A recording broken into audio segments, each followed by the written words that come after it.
Selamat malam, perkenalkan saya Nadifatul Afina Minarahmah, NIM 2502010221222. Pada kali ini saya akan melaksanakan tugas ujian tengah semester untuk mata kuliah Perekonomian Indonesia. Pada presentasi kali ini saya akan membawakan judul Keluar dari Jebakan Pendapatan Menengah Menuju Indonesia Emas 2045.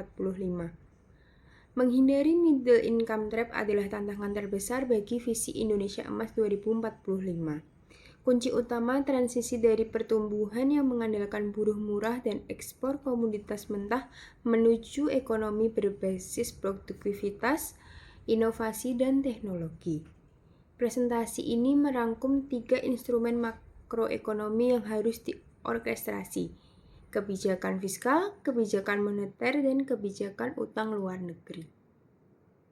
Materi yang akan saya bawakan dari ketiga instrumen tersebut yaitu: pertama, kebijakan fiskal, arahkan belanja dan penerimaan untuk meningkatkan nilai tambah dan kualitas SDM. Kebijakan moneter, jaga stabilitas makro, yaitu nilai tukar dan inflasi, dan dorong pembiayaan sektor real. Dari kebijakan utang luar negeri, gunakan utang secara prudent untuk pembiayaan produktif dan infrastruktur.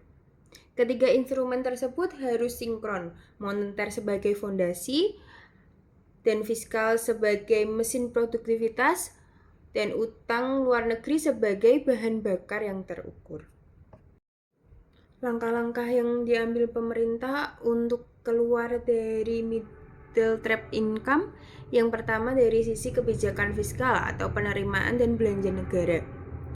Kebijakan fiskal harus diarahkan untuk menciptakan nilai tambah dan meningkatkan kualitas sumber daya manusia.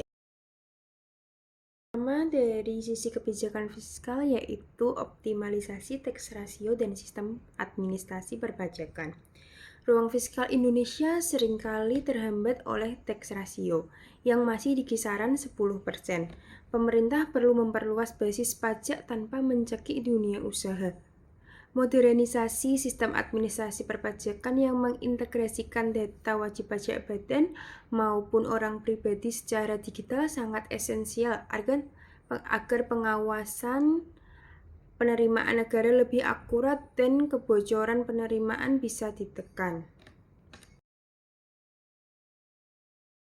Yang kedua yaitu fokus belanja pada SDM dan R&D.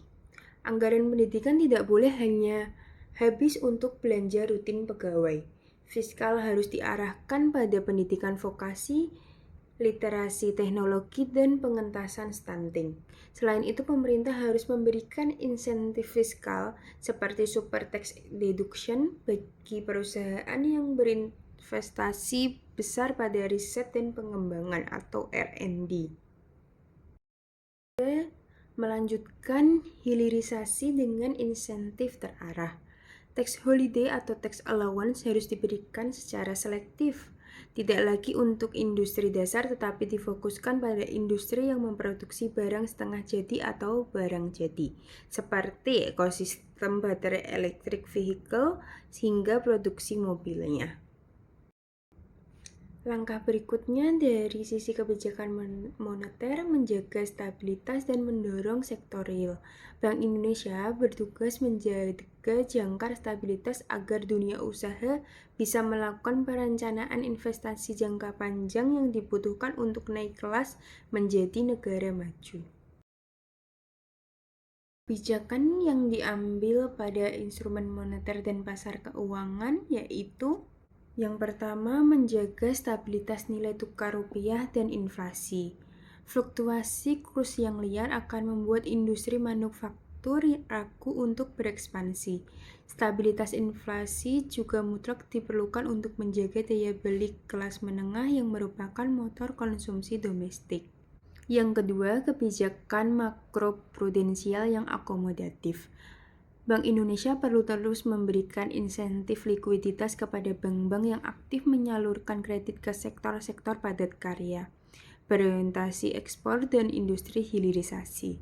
Sektor UMKM juga harus diberi akses kredit dengan bunga yang wajar agar bisa meningkatkan skala usahanya dan masuk ke rantai pasok global.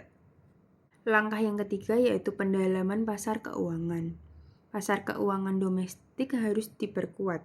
Jika pasar obligasi dan saham domestik kita dalam, Indonesia tidak akan terlalu rentan terhadap arus modal keluar saat terjadi guncangan ekonomi global. Berikutnya, saya akan membahas kebijakan utang luar negeri, pembiayaan yang prudent dan produktif. Utang luar negeri atau ULN bukanlah hal yang tabu dalam pembangunan asalkan dikelola dengan prinsip kehati-hatian dan digunakan sebagai tuas pengungkit produktivitas. Yang pertama, hukum besi, utang untuk sektor produktif. Penarikan ULN harus didedikasikan sepenuhnya untuk belanja modal yang menurunkan biaya logistik atau teknologi tinggi. Utang tidak boleh digunakan untuk membiayai belanja konsumtif atau subsidi yang salah sasaran. Langkah yang kedua yaitu manajemen risiko nilai tukar dan tenor. Pemerintah dan swasta harus melakukan lindung nilai terhadap utang valuta asing. Selain itu, profil jatuh tempo atau tenor utang harus diperpanjang untuk menghindari risiko gagal bayar jangka pendek. Utang jangka panjang sangat cocok untuk membiayai proyek infrastruktur yang returnnya tingkat pengembalian juga bersifat jangka panjang. Langkah yang ketiga yaitu mendorong pendanaan alternatif atau FDI. Daripada terus menambah utang, pemerintah harus memperbaiki iklim kemudahan berusaha untuk menarik penanaman modal asing. FDI jauh lebih aman daripada utang luar negeri karena investor membawa modal teknologi sekaligus menanggung risiko bisnisnya. Dari materi yang sudah saya sampaikan tadi, terdapat 3 aksi prioritas. Yang pertama, sinkronisasi kebijakan. Kebijakan fiskal, moneter, dan ULN harus selaras. Moneter stabil, fiskal produktif, utang terukur. Aksi yang kedua, prioritaskan SDM dan hilirisasi. Alokasikan belanja untuk pendidikan vokasi atau STEM, insentif R&D, dan hilirisasi industri bernilai tambah. Yang ketiga, prudensi dan diversifikasi pembiayaan. Gunakan utang untuk proyek produktif, perkuat pasar keuangan domestik, dan tarik FDI melalui perbaikan ease of doing business.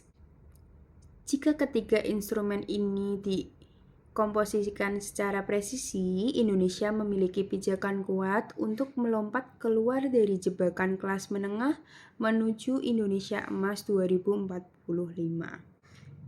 Demikian materi yang dapat saya sampaikan. Terima kasih. Wassalamualaikum warahmatullahi wabarakatuh.